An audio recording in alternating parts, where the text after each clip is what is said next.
Looking for hard data in very soft ground.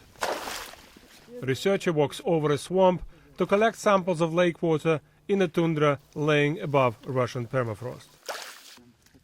There are more and more of such swamps and lakes. And here is what worries scientists most: methane, a greenhouse gas 20 times more powerful than CO2. The bubbles may be small, but the new lakes are emerging everywhere. Satellite images show the formation of new lakes.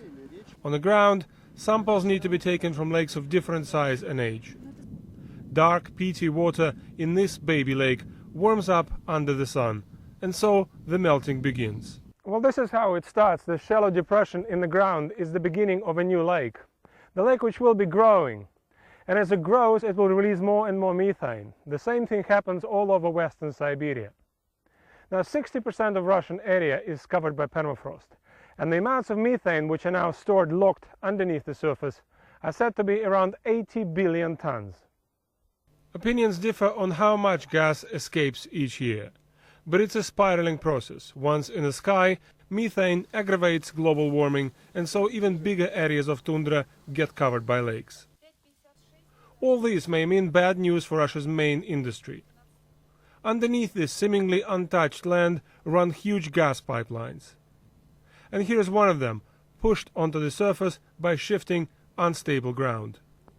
Unofficially, there is talk of increasing accidents like this, though on the record, Russia's Gazprom says its operations are not affected.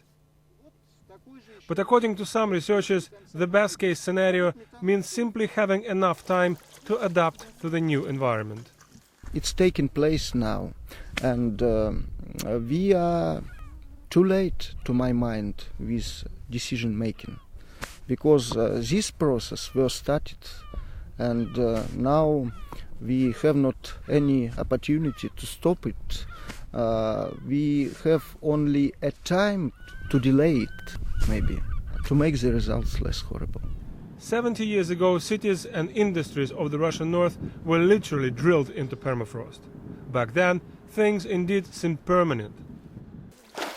But now this wobbly ground may become a symbol of new, unpredictable climate conditions for the world's largest country. Oleg Boldarev, BBC News, Western Siberia.